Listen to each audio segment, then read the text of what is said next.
Definisi sudut bahasa mempunyai tiga. Pertama, Perancis Constituo bermaksud membentuk. Kedua, Latin Cum bermaksud dengan, dan Latin Statio bermaksud membuat sesuatu agar menetapkan. Sudut istilah mempunyai dua. Satu, Strauss 1972, iaitu suatu kumpulan yang mengurus kekuasaan kerajaan, hubungan antara pemimpin dan rakyat. Yang kedua, Nazri Muslim et al. 2021, undang-undang tertinggi dan kewujudannya tidak boleh ditentang mana-mana pihak. Jenis perlembagaan mempunyai dua, iaitu bertulis dan lisan. Bertulis ialah disusun dalam satu dokumen, juga sukar dikubur dan dipintal. Lisan ialah tidak disusun dalam satu dokumen. Perlembagaan terdapat dalam pelbagai sumber, contohnya Akta Parlimen, keputusan mahkamah dan pendapat tokoh perundangan. Pindaan perlembagaan persekutuan. 1. Perkara 159/4 ialah sokongan 2/3 ahli dewan.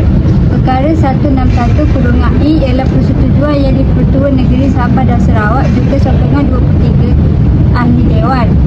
Last, perkara 159/5 ialah sokongan 2/3 ahli dewan dan Perdana Majlis Raja-Raja.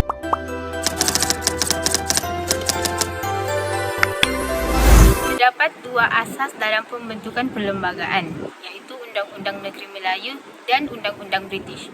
Undang-Undang Negeri Melayu ialah di mana raja sebagai pemerintah, rakyat memberi ketaatsetiaan, dan undang-undang dan sistem pemerintahan ditentukan oleh raja.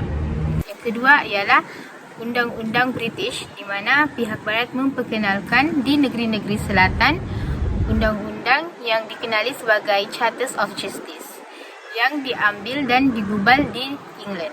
Terdapat 6 undang-undang dalam sejarah pengubalan persekutuan perlembagaan. Yang pertama ialah Undang-Undang Hukum Kanun Melaka dan Undang-Undang Laut Melaka, iaitu mengandungi peraturan berkaitan jenayah, pentadbiran dan perniagaan. Yang kedua ialah Undang-Undang Pahang, iaitu mengandungi keutamaan adat Melayu.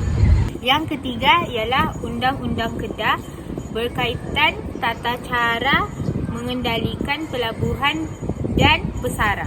Yang keempat ialah Undang-Undang 99 Perak, iaitu undang-undang yang menjurus kepada undang-undang Islam. Akhir sekali ialah Perlembagaan Johor dan Terengganu yang berkaitan dengan pelantikan dan pertabalan Sultan Johor dan syarat menjadi seorang raja di Terengganu. Tahun 1946 di bawah naungan Malayan Union, mereka memberi hak kepada orang bukan Melayu dengan menggunakan prinsip jus soli. Seterusnya, Persekutuan Tanah Melayu 1948, kerajaan mempunyai kuasa dalam semua perkara, namun kuasa negeri masih dikekalkan. Seterusnya, Persekutuan Tanah Melayu 1957 merangkumi Perlembagaan Persekutuan yang baharu dan Perlembagaan Pulau Pinang dan Melaka. Akhir sekali, Persekutuan Malaysia, iaitu Persetujuan Sabah dan Sarawak untuk menyertai Malaysia.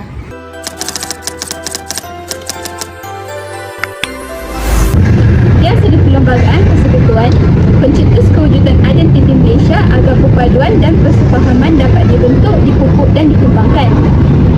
Terdapat beberapa perkara atau peruntukan yang khas serta unik yang berfungsi sebagai yang segi Perlembagaan Persekutuan. Yang segi Perlembagaan Persekutuan ada 4.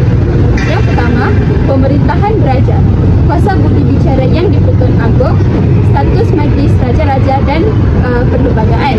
Yang kedua ialah agama Islam, kebebasan beragama.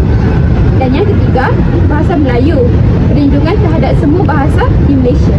Yang terakhir, kedudukan istimewa dan hak kewarganegaraan, timbal balik kedudukan istimewa dan hak kewarganegaraan.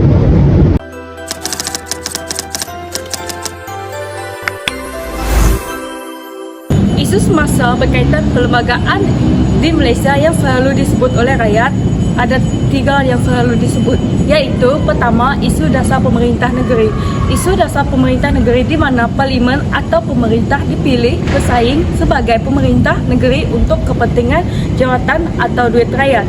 Kedua, isu kewarganegaraan. Undang-undang ini tidak ditegakkan dan tidak dikawal oleh penguat kuasa kerana kemasukan warga asing ke dalam negara semakin menjadi tanpa kebenaran penguat kuasa. Keadaan ini berlaku ketika dasar pemerintah British membuka pintu negara ini.